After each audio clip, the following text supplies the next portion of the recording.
Welcome to Amresh Mandal tutorial channel. আজকে দেখো রায় Martin প্রশ্নবিদ্যা সপ্তম শ্রেণীর এয়ার স্কুল এবং নবদ্বীপ হিন্দি স্কুল একই কোয়েশ্চেন। তো তার আগে বলি, যারা চ্যানেলে নতুন অবশ্যই চ্যানেলটি সাবস্ক্রাইব করবে এবং ভিডিও ভালো লাগলে লাইক এবং শেয়ার করবে।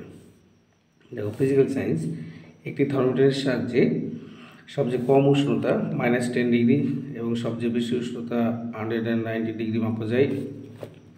তাহলে ওই থার্মোমিটারে 1 ডিগ্রি করে মোট কটি ঘর পাওয়া যায়? তাহলে কী করতে হবে? এই যে দেখতে পাচ্ছ 190 + 10 যোগ করলাম 200 ঘর। মোট কটি ঘর পাওয়া যাবে? 200টি। গলন ও বাষ্পীভবনের মধ্যে কোনটি লিনথ তাপের মান বেশি? বাষ্পীভবন। গলনের হচ্ছে 80 ক্যালোরি পার গ্রাম আর বাষ্পীভবনের 537 ক্যালোরি পার গ্রাম। তার উত্তর হবে বাষ্পীভবন। লিন তাপের একক কি? সিজিএসে ক্যালোরি পার গ্রাম, এসএ জুল পার কেজি। এখানে কোনো উল্লেখ করেনি, শুধু লিখে দিয়েছি সিজিএস ক্যালোরি পার গ্রাম। ইউবি ধাতব বল, দুটি ধাতব বল পরিবাহী দণ্ড দ্বারা সংযুক্ত বস্তু দুটির মধ্যে তাপের আদান প্রদান কখন সম্ভব? এখানে একটা এ আছে, বি আছে। যখন উষ্ণতার পার্থক্য হলে, কি লেখা আছে? উষ্ণতার পার্থক্য হলে। ঠিক আছে। পরের প্রশ্ন, এ ও বি এটা হয়ে গেল শূন্যস্থান। কোনো বস্তু কর্তৃক গৃহীত বা বর্জিত তাপের পরিমাপ মাপা হয় কিসের সাহায্যে? উত্তর হবে ক্যালোরিমিটার। ক্যালোরিমিটার যন্ত্রের সাহায্যে তাপ পরিমাপ করা, উষ্ণতা পরিমাপ করা হয় থার্মোমিটার। ঘরের উষ্ণতায় ধরো 25 ডিগ্রি একটি গ্লাস নাও, এবার গ্লাসের মধ্যে একটি বরফের টুকরো নাও। একটা থার্মোমিটার দিয়ে বরফটার উষ্ণতা মাপো। উষ্ণতা কত হবে? বরফ উষ্ণতা 0 ডিগ্রি সি হবে। এখানে দেখো অপশান এ, উত্তর হবে 0 ডিগ্রি সি। কিছুক্ষণ পরে বরফটা গলে কিছুটা জলে পরিণত হলো, উষ্ণতা কত হবে?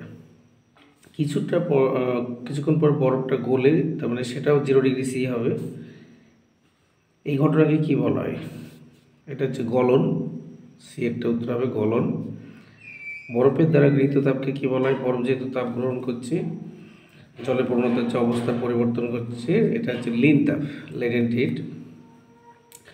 10 ডিগ্রি সিকে ফারেনহাইটে স্কেলে নির্ণয় করো। 10 ডিগ্রি সি দেখে নাও। আমরা জানি C/5 = F-32/9। এবার সি হচ্ছে 10/5, 10/5, তাহলে F-, শরীরটা একটু অসুস্থ, বিশেষ করে ভয়েস, কাশি হচ্ছে, 2, তাহলে 9 × 18, F-32 বা F-32 = 18, তাহলে F = 18 + 32 = 50। তাহলে কত ডিগ্রি হবে? 50 ডিগ্রি ফারেনহাইট। এটা হচ্ছে 50 ডিগ্রি ফারেনহাইট। সঠিক উত্তরটি নির্বাচন করো। ও তার আগে একটা কোয়েশ্চেন আছে, মাটির কলসের জল ধাতব পাত্রে রাখা জলের তুলনায় বেশি ঠান্ডা থাকে কেন? এটা দেখো পেজ 13 পাতা টেক্সট। এই যে দেখো, মাটির কলসের জল ঠান্ডা থাকে। আসলে মাটির, এখান থেকে লিখবে এই পর্যন্ত, পেজ নাম্বার 13 টেক্সট বুক। হ্যাঁ, প্লিজ ছাত্রছাত্রী এখানে পেয়ে যাবে। এবার দেখো সঠিক উত্তরটি নির্বাচন করো। কোনটি মৌলিক অণু? H2S হাইড্রোজেন সালফাইড হচ্ছে যৌগিক, মানে যখন একের বেশি পরমাণু ভিন্ন মৌলের পরমাণু নিয়ে গঠিত। ক্যালসিয়াম অক্সাইড ক্যালসিয়াম এবং অক্সিজেনের পরমাণু নিয়ে গঠিত, তাহলে এটাও যৌগিক। এই সেলুতায় হাইড্রোজেন ক্লোরাইড গ্যাস যদি হয়, অথবা হাইড্রোক্লোরিক অ্যাসিড। একমাত্র ক্লোরিন, দুটো ক্লোরিন পরমাণু নিয়ে গঠিত, এটা মৌলিক অণু। পরমাণুর এম কক্ষে সর্বাধিক 18টি ইলেকট্রন থাকতে পারে, এটা সূত্র আছে, দেখে নাও। এটা 9-এ একটা সূত্র আছে, 2n²।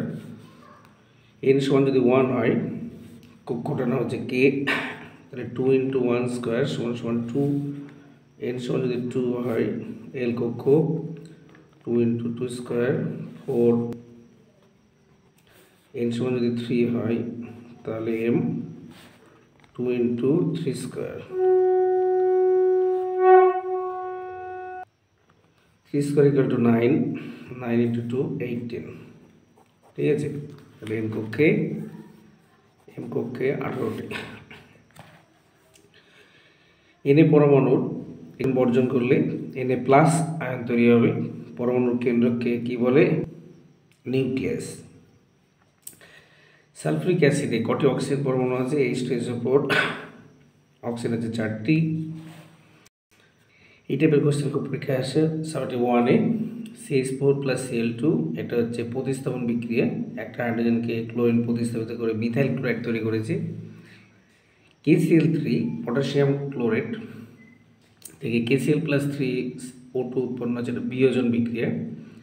H2 + Cl2 2HCl, এটা হচ্ছে তোমার একটা প্রত্যক্ষ সংযোগ।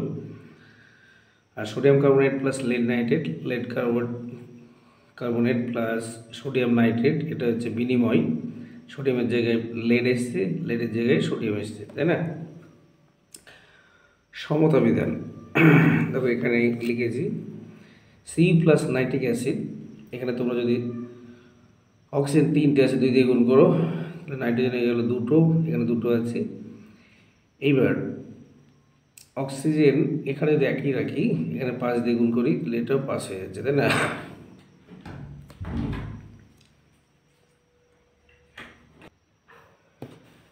দেখো একটি মৌলের পরমাণুর প্রোটন সংখ্যা,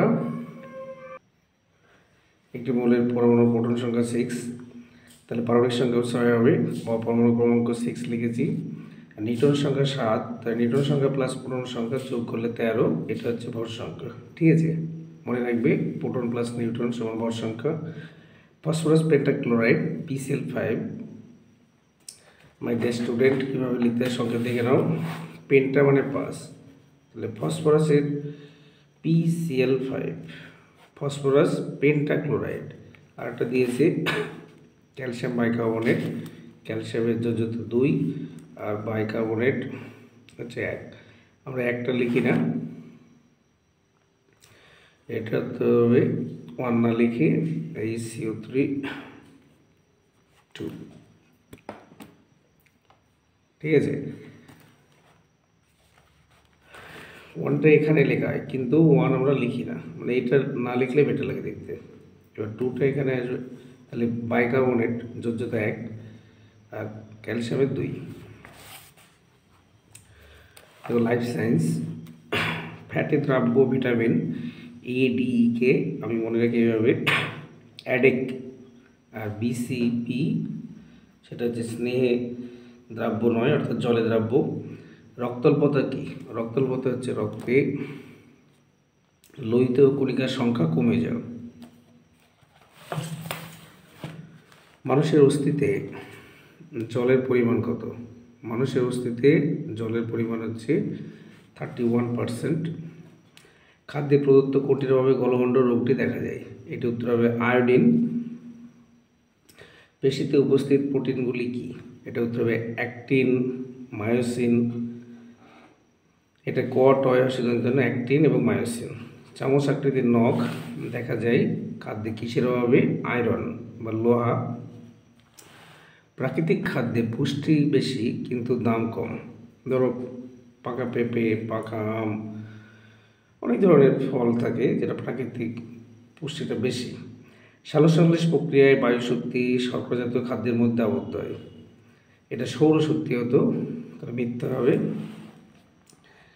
খাদ্যে ব্যবহৃত ক্ষতিকারক 2টি রঙের নাম লেখো। আর কোন উপায়ে আমাদের শরীর থেকে জল বেরিয়ে যায় এটা দেখে নাও।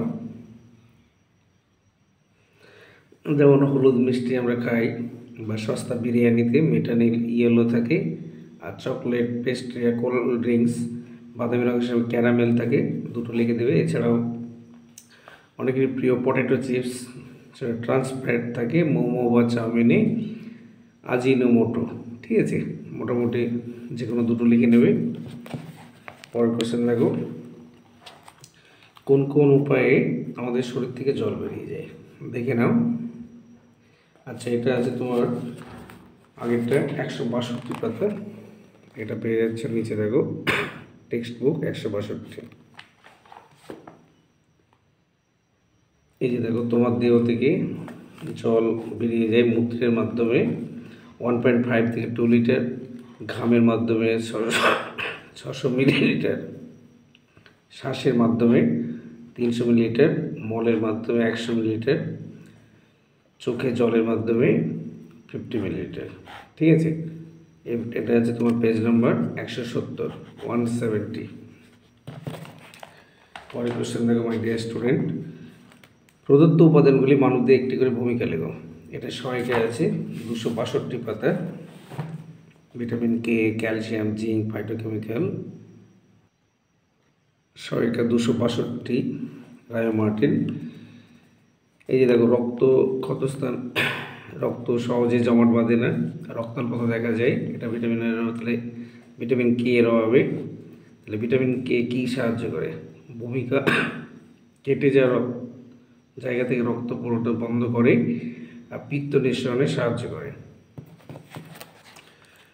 এর সাথে ছিল তোমার ক্যালসিয়াম 264, জিঙ্ক, জিঙ্ক এখানে আছে, মস্তিষ্ক গঠনে সাহায্য করে, মস্তিষ্কের কাজকর্ম নিয়ন্ত্রণ করে, রক্তে শর্করার পরিমাণ নিয়ন্ত্রণ করে, ক্ষত নিরাময়ে সাহায্য করে। আর ক্যালসিয়ামটা উপরে আছে 264 পাতার সহায়িকা। এই যে 264 ক্যালসিয়াম হাড় এবং দাঁতের গঠনে সাহায্য করে, পেশি সংকোচনে সাহায্য করে, ক্ষতস্থানে রক্ত জমাট বাঁধতে সাহায্য করে।